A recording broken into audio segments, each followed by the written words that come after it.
right. Happy Friday, everyone. August 14th, Friday morning, good times. Awesemo odds betting show. Myself, Ben Rasa, here with Julian Edlow. We made it through one show. We're going to roll the dice and see if we can do it again this morning. Julian, happy Friday, my man. Yeah, we almost didn't make it till to show two if the Blazers would not have won last night. If Karis LeVert decided to go to the rim like he was the entire fourth quarter, we would not be sitting here. We would both be out on the streets with no money and no show. It was, it was one of those things, and we're going to get to a lot of topics today, but I did want to start there.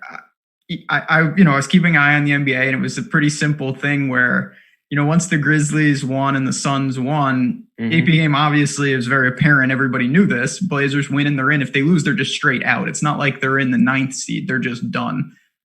Playing the Nets, who, scrappy, but they have nothing to play for. So it became pretty apparent to me, like many people, Blazers should win that game. It did turn out that way, but it's not how I anticipated. I thought it would be a 30-point beatdown. It was not, obviously. The Nets just don't allow that to happen, apparently, in these bubble games. They're well coached. They're very scrappy. They have underrated players that are playing for their next contracts. So, Nets, some people could get on the Nets like plus 10, plus 10.5. I actually liked that because the Blazers just find ways to keep teams in games. We saw their defense. We saw how many possessions that Jared Allen kept alive on the glass. He got him four opportunities in one possession late in that game with Portland playing for its life. It's like, and I tweeted out, I'm sure we'll talk about it a little bit. I just tweeted out like the look ahead line for Saturday. Portland's favored by 7, which is a lot. And somebody responded to me on Twitter. I'm looking at the Valanciunas rebounding prop. And I was like, good thinking, because they got just annihilated on the glass. But that game, I think yesterday was a day in the NBA that you throw handicapping out the window and look at what needs to happen. And, myself, I tweeted out, I was on and it was in my Awesemo article, I was on a Suns Blazers money line parlay because they needed it. Everybody was sweating out the Blazers to win last night, I feel like. And it was just one of those days that what needs to happen. And when the other side has no motivation, it makes it that much easier to trust it and play it. I should have added Memphis to that. I didn't because I was a little afraid. But it was just one of those days in the NBA where you can simplify things. And in the end, it wound up working out. But the Blazers made us really sweat it out. Yeah, it was one of those things. And obviously, I could probably count on one hand the number of times I'm looking at a minus 500 money line as something important but it became apparent once the Suns were going to win, you saw that line start to really shoot up. I think it closed around minus 600, which is incredibly juicy. I did it. I bet it in the morning when I think my parlay was like minus 148. So I got it in the morning when Portland was around like minus 410. Same. Because I thought that the motivation would still be there, because even if Portland was in for that game, they would still be playing for the 8th spot. In a single versus double elimination, that still is very meaningful. So I took it early, but people that waited, yeah, you're right, that blew up. It was I want to talk real quick and then we'll get in, we're going to go around the horn with the bubble. We'll talk a little baseball. I'm talking golf. I don't care if anyone wants to listen. And then we'll do a little NFL. But, I wasn't paying attention. I was watching the game. I was watching tennis. I was doing a lot of stuff. And then when it got close, I tuned in and I can't tell you the number of times I was yelling, do not pull up. And Lillard would pull up, and then it was just straight buckets. I mean, he had a shot. I don't know if you watched the full game where he almost took a shot from half court. Yeah, his heels were on the NBA logo, and that was when Brooklyn was kind of getting into a little bit of a defensive zone, just trapping and double teaming Lillard. So he just said, "Screw this," and shot before the double team had a chance to get there. And then they were picking him up full court. So I feel like I passed on too many Lillard 3-point props. I think I found a mistake in the Sixers game, and I bet Lillard over 2.5 threes. He's usually 3.5 or 4.5 in terms of makes. Yeah. And actually that game with 5 minutes left, Lillard was like 2 for 11 from downtown. And I was like, I'm really going to lose this. And he hit a couple more and it wound up being okay. But like last night I was looking at Lillard over 36.5 points, over 4.5 threes. And I was like, I think he's going to get this, but you know, from a value perspective, these are horrible bets. And he got them all. He hit whatever, 8, 9. I didn't even look. At least 7 threes he hit. I remember him being at 7. So yeah, he is, you just kind of gauge him differently when it comes to those threes. I mean, it's his prop total last night for points was I saw it around 37.5, 38. And normally you'd be like, okay, I'm not, but I mean, he got there. Yeah, he got there, and he didn't even. I will say this: the even crazier thing is he didn't get there with free throws. In the game before, he had 18 free throws. He started to get it going late in the game from the line, but he didn't have an attempt until I think late in the third quarter. So it just shows how dangerous he is. But I guess we can start to look ahead. I'm not going to say they're going to play the Lakers. They're going to end up playing the Lakers, but that doesn't really matter.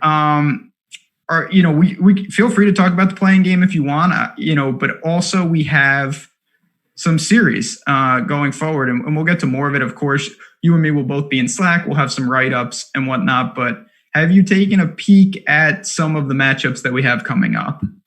Yeah. I mean, my only real quick thought on the play-in game is, I mean, you saw as soon as Portland won that game, Damian Lillard didn't even celebrate, hand on his knees, gassed, playing all those minutes. They seem to keep every opponent in every game, even when it doesn't matter. So I even with how beat up Memphis is and going 2-6 in the bubble and limping in here, +7 for Memphis feels like they can keep it that close. Portland's the more dangerous team. They have the best player on the floor. I think with Nurkic, they're a much different team. Melo's playing fantastic. Like, I think Portland's going to get to the Lakers. But if you told me I had to bet this game right now, +7 with Memphis just feels like too much. I don't know. You got any thoughts on it? Or probably going to be a spot that I leave alone, but just to give some kind of thought on it. I mean, I do think that everybody, and rightfully so, listen, I know I wanted to see the Suns and the Blazers. I do think there's a little, we're just not even disrespecting, but just disregarding where it's a foregone conclusion. All right, Memphis, they held on. They're not going to make it. Like, I wouldn't be stunned to see it go to a second game at all, honestly. And yes, they're going to miss Jackson, but they can pound them on the boards. If Joe Val can stay out of trouble, they've got Morant. Dylan Brooks, you saw yesterday, he had 31. They can hang. It's not like the Blazers are just going to come in there and smack them. Especially obviously, with how Portland plays defense. Exactly. Yeah, they don't. Listen, we know Portland can outscore anybody. Certainly the Grizzlies are not even close to the top tier teams they'll be dealing with. But like you said, this is not the Blazers are going to waltz in there, smoke them, and then move on. I really don't see that happening, to be honest. Yeah, we're on the same page there. In terms of series lines, so I saw that they came out yesterday. 5 of them came out yesterday on DraftKings when I was looking around on DK Sportsbook. Bucks minus 10,000 there. Bucks minus 10,000. Yeah. So that's going to be my big play for the next round now. Stone cold locks on the show. The Raptors are minus 335 against the Nets. Like, those teams are going to win. I guess I looked at the game 1 line and like Nets +10.5 against Toronto. The Nets stay in every game when they try, like, kind of lean Nets there, but those are obviously unbettable series when you look at the series line just because of the price. We know what's going to happen, but we can't do anything about it at those prices. So Denver was the one that jumped out to me at first, and it opened minus 177, I think, on DK, and it's at minus 195. I think that the Nuggets are going to, and they went to double overtime last weekend when they played each other, but I think the Nuggets just have the pieces to really beat up on the Jazz. Can maybe get some minutes back from Gary Harris and Will Barton, 2 starting wings that haven't really played, would be huge for them. And then just the emergence of Michael Porter Jr. and even Bol as additional pieces on top of the Murray and Jokic combo just give him too many parts. Like I think Donovan Mitchell is probably the best scorer in the series, which is only the only positive that I can give to the Utah side, I feel like. But this one screams Denver to me. That hurts. I have to agree, but it hurts. I'm a Jazz guy. Yeah, I was going to say, what are you, a Jazz fan or something? Oh, Jazz Raz. Yeah, that's a Jazz guy. From. Okay. But yeah, I mean, listen, it's always tough when you're looking at these series prices, even if you're shopping. And obviously, this show works hand in hand with Odd Shopper, which is our new tool. Go check that out. You're going to be able to see all the lines from all the books and get that value. But as you talked about, if you're looking to bet the Raptors or the Bucks in the series price, there's not going to be value no matter where you look. Those are untouchable. I will say, and I think, we talked about this a little last week. That I'm high on you boys, the Celtics. Mm-hmm. I may look, and I don't see it in front of me, but I'll keep an eye on it. The Sixers are a high variance team. I may look to bet the Celtics by like sweep, something like that, pretty aggressive. I could see the Sixers, with all the injuries, it kind of unraveling for them. And I'm very high on Boston. I like them. I think they're live to get out of the East. You're going to get plus money on that, obviously, if you try to pick the exact series price, minus 375, if you just want to take them to win the series. Do you feel good that they get through the Sixers, who are now hobbled to the extreme degree here? Yeah, the Celtics are in a really good spot. And that I'm, as a Boston guy, I grew up a Celtics fan, covered the Celtics for a little while as a beat guy. I will look to be negative on them before I look to be positive. That's just kind of how I'm built at this point with them. And last week I said I'm not going to bet the big Friday night Celtics Raptors game, but if I did, I love the way Toronto looks. Best bubble team, I would lean Toronto. You said you liked the Celtics. Celtics came, and that line moved towards the Celtics all day, and the Celtics came out and mopped the floor with them. And it wasn't a meaningful game for Toronto. They were essentially going to get the 2 seed no matter what. So maybe a little bit more of a statement win for the Celtics. They come out hot, and then Toronto just rolls over. So, if the Celtics get up 15 in the first quarter of a playoff game when they meet, presumably in the second round, I don't see that game going the same way necessarily. But it showed that the Celtics are for real, and they've been great since that game. They're clicking. Kemba Walker's healthy. He can play his minutes. Gordon Hayward's playing maybe the best he has in a Celtic uniform. Tatum and Brown, obviously two of the best young wings in the NBA. There's a lot to love about the Celtics. And then the wheels are falling off with the Sixers. No Simmons, Embiid's banged up. Horford's been a bust for what was expected of him in Philly. I agree with you. This is one that I don't see going past 5 games. So because a sweep and 5 games would both be plus money, I would maybe play both of those and hope it goes one of those ways. I'm with you there. I think because you don't want to lay the minus 375. So that's the best way, I think, to say that this one's going to be over pretty quickly and approach that series. I will say one thing on books that allow you to parlay, like the Celtics minus 375 are a fairly priced parlay piece if you want to put series lines together. Like Denver and Boston are minus 108.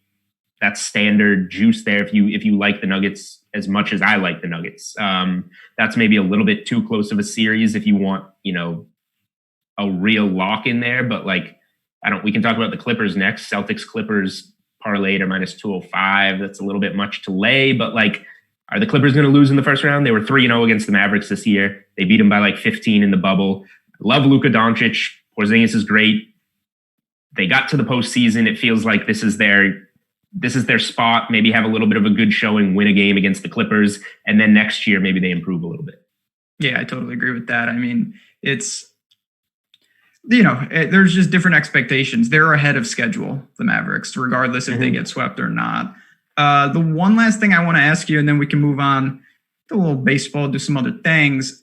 If the Blazers say they go out, they dismantle the Grizzlies to get it done, do you give them any hope? Because, they're, I think in the world, people are saying they could cause some problems for the Lakers. Do you see that at all? Or do you think that's just overblown because of Dame and their ability to score?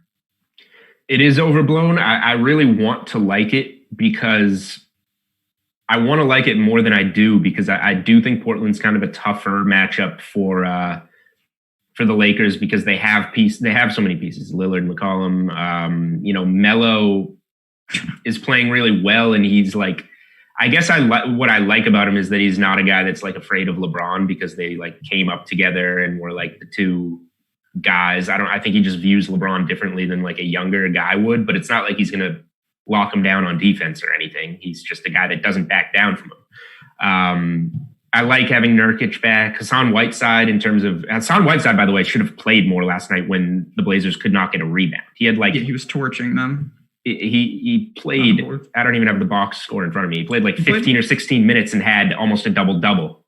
Yeah. So, I mean, listen, the Blazers, to me, it's pretty simple. The Blazers are not, if Nurkic and these guys were healthy, they wouldn't be fighting for the 8th seed. So, I think the Lakers get a raw deal in that sense. Like, they're not playing an 8 seed here, but I think people are kind of underestimating that the Lakers are going to handle them. Maybe the Blazers get a game, Dame goes nuts, they outscore him. But in a series, I don't see it being a problem for the Lakers whatsoever. I mean, the other pieces, like last night, you really lock in and watch a full Blazers game. It's like the rebounding and the defense. How are you going to figure that out against a LeBron James, Anthony Davis pick and roll? Like that's going to work all day. And the other part of like why I want to fade the Lakers in a bad matchup of an underseeded team because they're getting bodies back is because the Lakers have been one of the worst offensive teams in the bubble. Like they haven't, like the Celtics found it. They kind of started off a little rough and they found it. Now they're clicking. The Lakers didn't find it. They tried to play their starters to get a big win against Denver. Denver played, the backups down the stretch and they needed a game winner from Kyle Kuzma. So I don't think that was the goal of that game for the Lakers. So, if we get some games where Portland is like +9, +10, I'll bet Portland. I'll take the points with Portland, but the series line is unfortunately not going to be a thing. Mm-hmm. I will say hot take from chat. Blazers in 6. That would be it's a hot take. Obscene. They haven't looked good. I agree. Lakers are just one of the teams on the short list where I literally threw out what they did in these 8 games. Like them and the Bucks, I just don't care. They were pretty secure. Now they have to turn it on. So we'll see. Listen, there's going to be opportunities. There's going to be opportunities live. We see these games all the time. I mean, if the Lakers fall down early in one of these games, you can buy back right on the spot and steal some value. But we will be here breaking it down. Julian's going to have articles. I'm certainly going to have some things. You can hop in Slack, chat if you've got questions, but we'll talk a little baseball because we have to. That's what we do. 14 games today. My God, it seems like every it's day. Too much. It really is. Fridays are too much. It's brutal, man. So I just, like I said, I do like this because I get to kind of like check in. I keep tabs here and there on the Mets and a couple, other things. I watch a game here, a game there. But, I was looking at the standings this morning and, I obviously, because I've been betting a little, I've seen the Cubs are hot, but I didn't realize they were this hot. You look at them 13-3, the Marlins. I mean, I don't really want to talk about that. Your Bo Sox gave up about 30 runs yesterday. I mean, what have you just seen on a very macro level? Have you been keeping tabs on it, and kind of what have you make? We're maybe a fourth of the way through. Yeah, I'm starting. I mean, the spots you want to bet are kind of starting to take form, and unfortunately, this Friday card, even with 14 games, like I scrolled through it and I'm like, I don't necessarily love any spot. We've seen a lot of runs at Coors, and we've got bad pitching there with the Rangers Rockies, Lance Lynn versus Ryan Castellarani, and bad bullpens, and like that's at 12.5. But we've been seeing so many late inning runs at Coors in these games.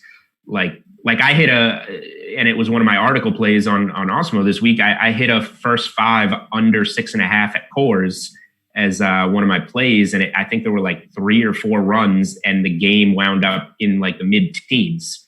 So these games can really blow up at Coors. So I think that's maybe a spot to look at today. And then I don't trust Kershaw yet, but he's pretty short priced for being Clayton Kershaw against the Angels. That's an interesting spot to check out, maybe even on the first 5. But like you really got to hone in on spots. And with 14 games, I'm saying I might not even bet anything today. I don't know yet. But it's been a good week in baseball. The Awesemo article plays, I think, are for MLB on a 5-0-1 run. So pretty good. It's some things, just to give some quick observations, I guess, on what's going on. The Orioles are not bad. They have scored 5 or more runs in like 6+ games. Their team totals usually come out around 3.5. So that was one of the article plays yesterday. They got 4 in like the first few innings, and that one cashed pretty easily. So they're a team to kind of look at. And then just strong first 5 spots for pitchers. Like Kenta Maeda for the Twins has been really good and getting a ton of run support. Trying to think of some other guys. The Cubs in general, like that was a first 5 on Darvish that I passed on last night because the minus half a run was minus 135, and that one easily hit. The Cubs dominated again. They're fantastic against the first 5 run line. There's just certain pitchers that you can lock in on those first 5 bets that I think are probably the best way to go so far. I wanted to ask you this. Is it more difficult that there have been teams, Cardinals, certainly the Marlins, where they like miss a chunk of their schedule? Or is that just like, it is what it is, when they come back, you just treat it as normal? I would say it is what it is. And when they come back, I just pretend they're not even playing because I don't know what's going to happen there. The only thing I thought about doing is after the Marlins missed like 10 days, I was like, I'm going to bet against them in their first game back, which I didn't end up doing. And they won and kept winning. So like, who knows what's going to happen in those situations. So I just see it as like, when they come back, I'm pretending that game is not even happening in terms of a betting perspective. And then the one last thought that I forgot to do in the first one, I don't know how I forgot it, is just how bad the Red Sox are. I have loved betting against the Red Sox this season. It has been going extremely well. I need to start thinking about taking more opposing team totals or just game totals against them, because the Rays scored 17 runs yesterday after scoring, and the day before that they scored 9. The day before that they scored 8. The day before that they scored 8 at Fenway Park. So add that up, that's 16, 27, whatever 27 plus 17 is how many runs the Rays just scored in a 4-game series at Fenway Park. Well over 10 per game.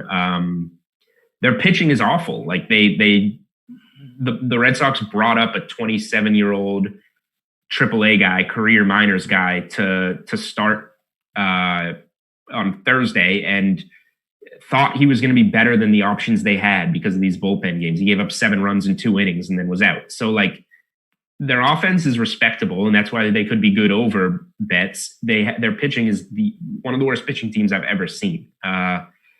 So just keep that in mind, that the Red Sox will give up runs.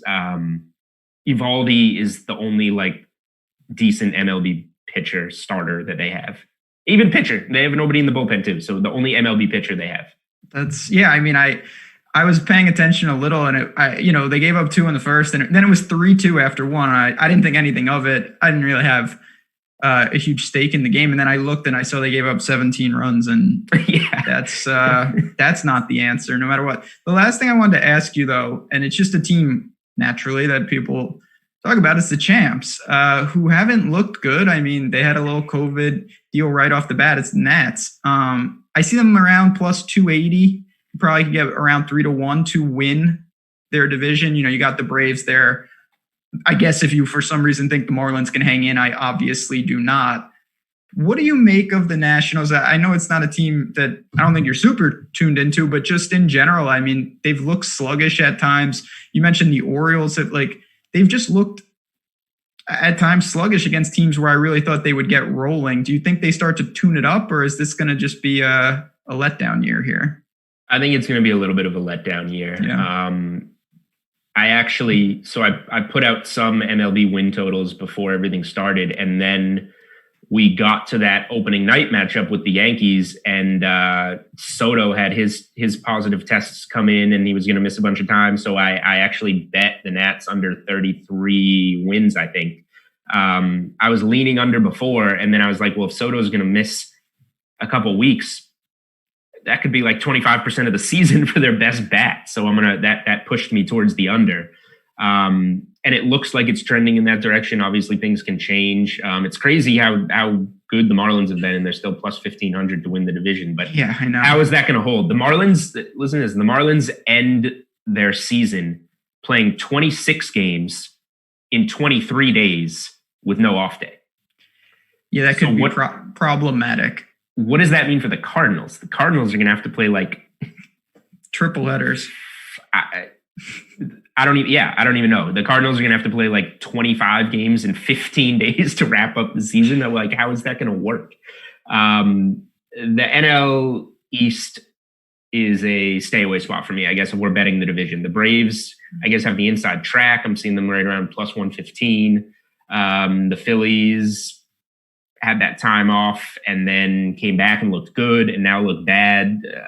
The Mets are the Mets. I don't know if sorry. I don't know how I'm going to figure out that division. Like, do you have a I know you're not as big on baseball, but do you have a lean on that division? Because I mean, I'll say this. The Braves were a team before, when I did the morning show with Laffy and Josh, we talked some baseball futures and the Braves, to win the pennant was something I liked. I liked their team. I think they're on the right track. Now they already lost the key piece in their rotation with one of their main pitchers going down. I'll put it like this, at plus 115, there's no chance I take a position right now. If, it tightens up and they drop into the 150, 175 range, I do think that they still have the inside track and they will. But what I'm really waiting for with baseball is kind of what we saw in the NBA bubble, where teams are basically or fully eliminated and other teams need these games. I'm not saying it's automatic. Obviously, we saw last night, nothing is automatic, but I will start trying to cherry pick some lines where it's a team that needs a sweep or needs to take a series against a team that's completely lifeless. Yeah, that makes sense to me. I like where you're going there. Anything else on the diamond? I mean, like I said, baseball is the one, even in 60 games, it starts to feel like a grind pretty quickly. Like it's just every day, 15, 14 games. There's a lot to break down. My only thought is that I can't wait for the Red Sox to get back out there so I can either bet against them or take an over. Fair enough.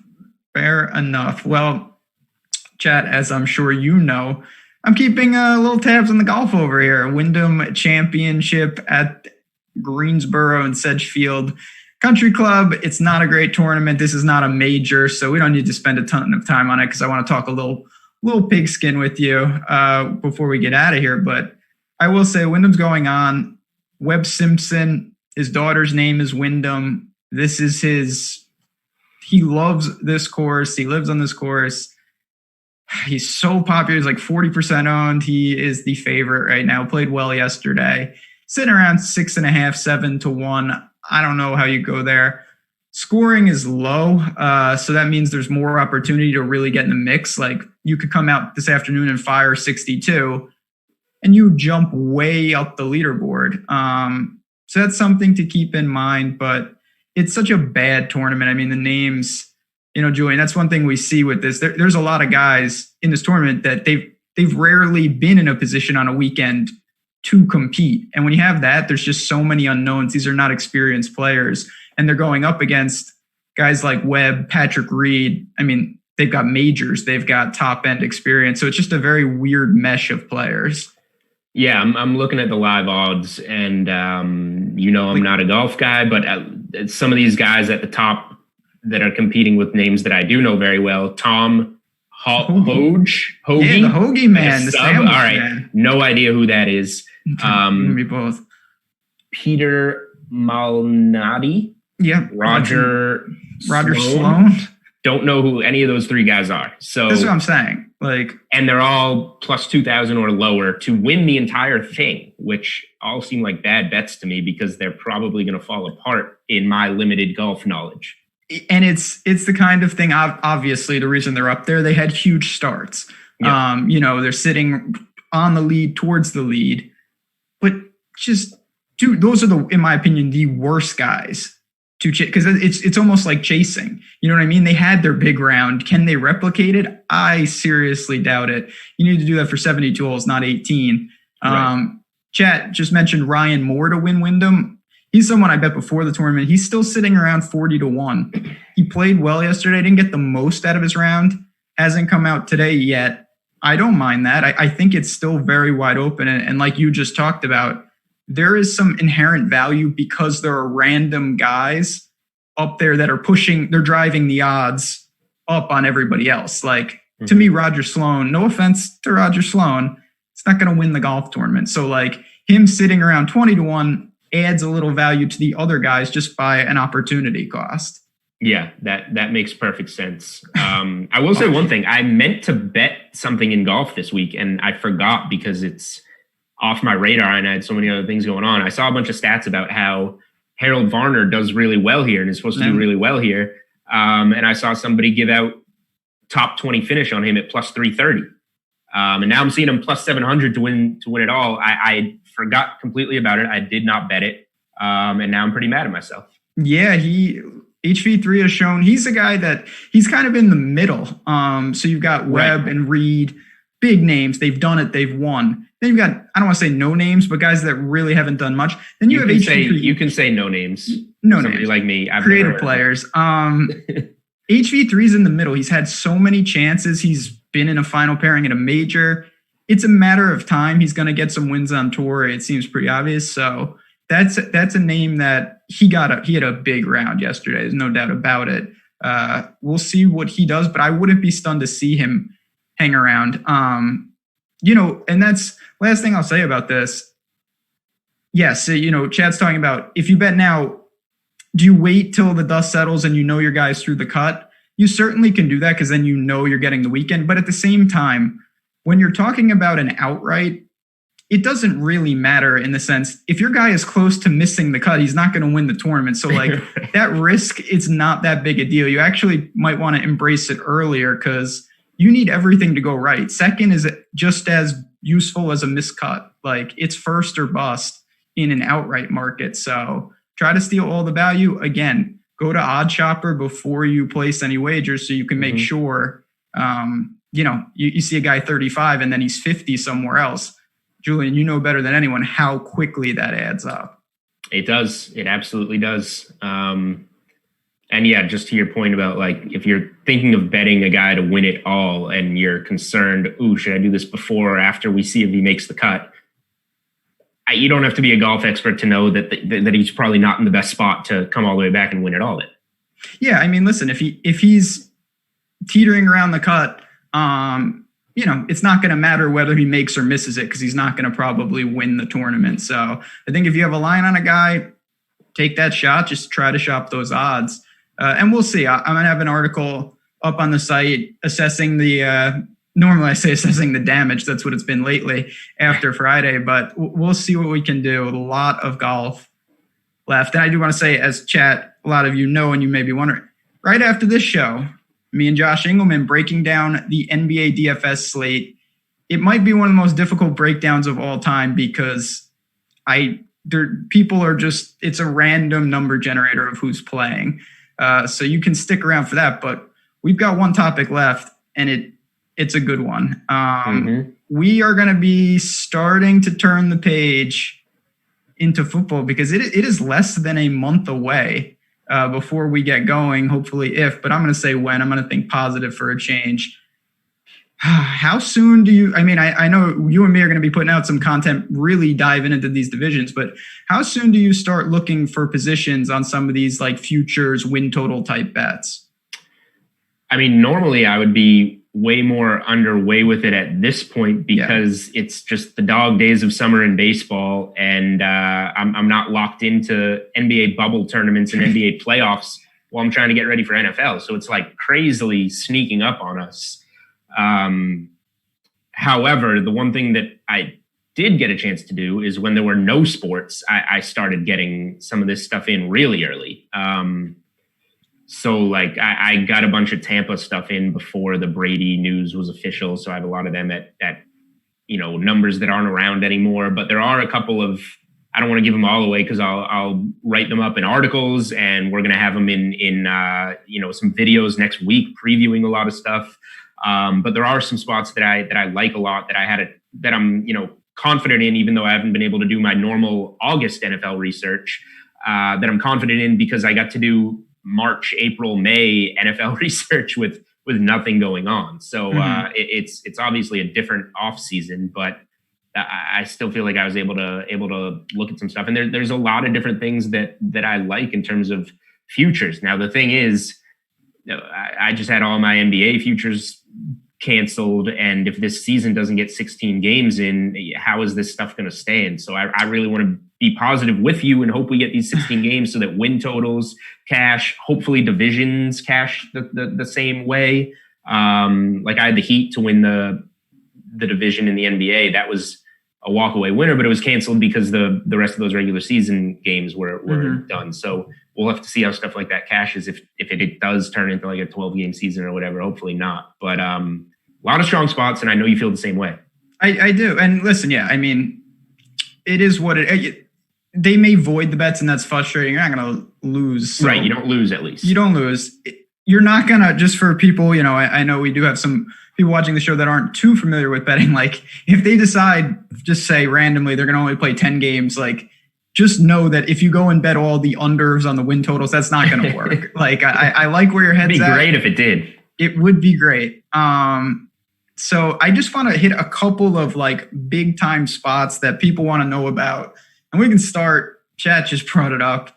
What is your prediction for Tommy Boy and Tampa? They've steamed 9.5 wins, people talking that they can win the South. They've got weapons. They've got Brady. Yay or nay at first glance? All right. I mean, I'm 32 years old. I've been watching. Tom Brady won a Super Bowl when I was in 8th grade, and he's been winning me Super Bowls ever since. I'm a little more level-headed. I'm not quite as bitter as everyone else for him leaving. I get it. But I feel like I kind of know Tom Brady's mindset, and he is going into a wagon of an offense with weapons and heavily motivated to show that he can still sling it and doesn't need to be protected by a run game and and Belichick's defense and all these things. This is going to be a 43 or whatever, 43 prove it year for Tom Brady. And one thing that I have not done over the years is I bet on the Patriots when I like them. I don't bet on them every week. I bet on them when I like the spot. When I don't like the spot, I've never bet against them with Tom Brady and Belichick. I'm not going to be betting against Tom Brady this season. You either bet on him or pass for me. Like I said, my opinion is a little bit different because I also got so I have Bucks over 8.5 wins. I have Bucks plus 350 to win the AFC South. And I have them to win the NFC, I forget, at like double the odds or whatever it is now because I got it all in before the Brady news was official. I think they're fairly priced now. One look ahead spot that I will give, let me see if they must have the game line up. The Saints notoriously get off to poor starts every week 1, week 2. I don't have the numbers in front of me. I'll have it in an article at some point, but they're awful straight up and against the spread out of the gates in week 1. The Bucks are plus 160 in that week 1 game against the Saints. I think they come out and win that game right out of the gate to just kind of make a statement. There's just so much. We talk motivation, NBA. It's not quite the same thing, but I lean there. I think they're going to come out of the gates looking really, really good.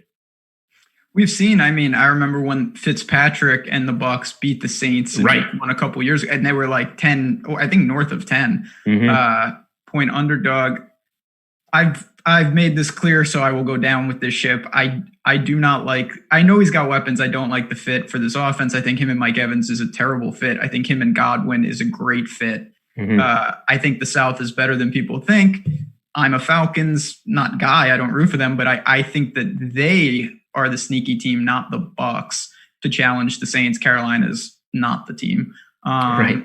So I'm the opposite. I'm waiting as long as I can because I see this number continuously going up. I hope it goes to, if it goes to 10, I will hit it immediately.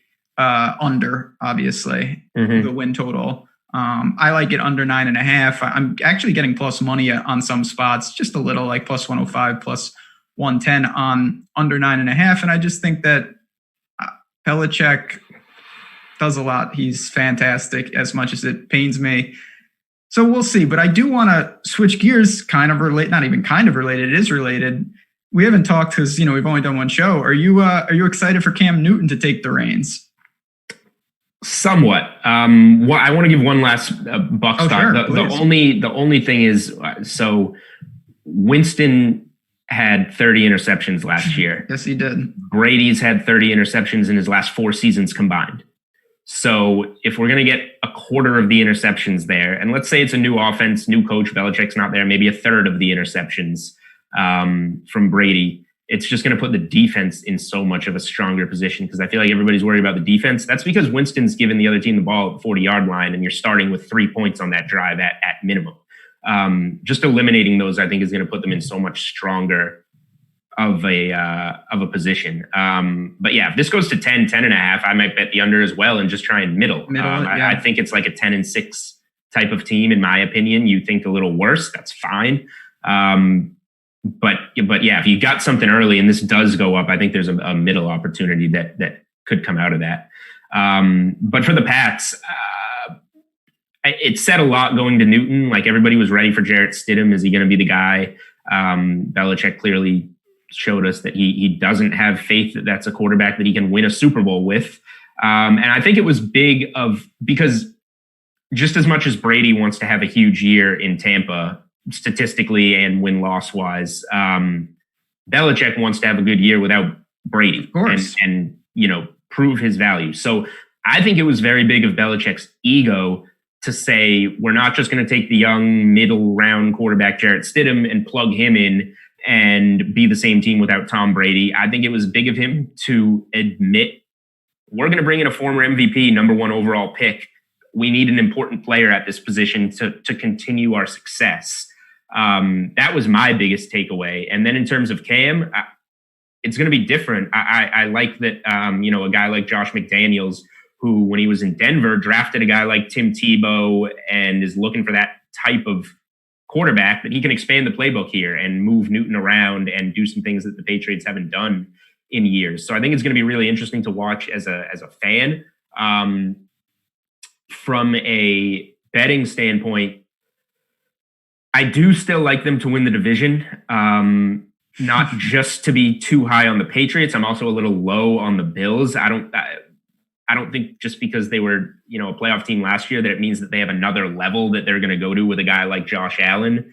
I think they're going to be around the same and 8-8. I know I'm bashing a lot of your guys today. I'm bashing a lot of your guys today. I think I see the Bills as like an 8-8, 9-7 team, and I think the Patriots can go 9-7, 10-6. So I'll still take the Patriots to win the division based on coaching. What really makes me nervous, I think Newton's going to figure out the offense and they're going to be okay. What really makes me nervous is the pieces they lost on defense, not only in free agency or whatever, but the COVID opt-out. Yeah, were like, at one point in time, half of the players that had opted out in the NFL were Patriots defensive players. It's like, we gotta get this together.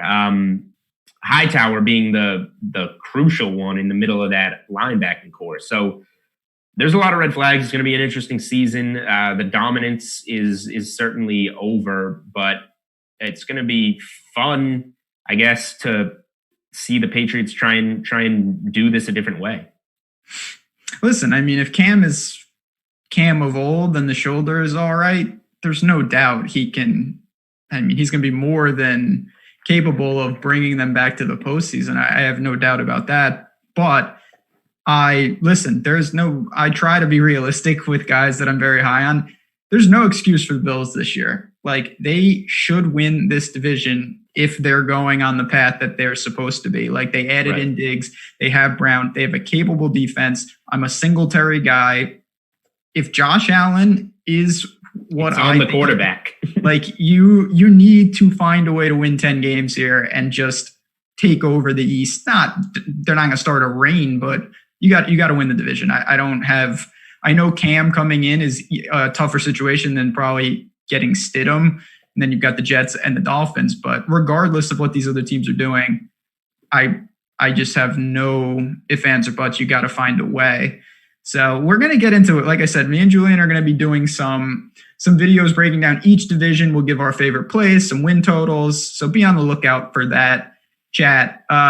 Any final thoughts here? Like I said, we're not going to give too much. It's the first of many NFL segments on this show. But anything else before we dart on out of here on a Friday morning?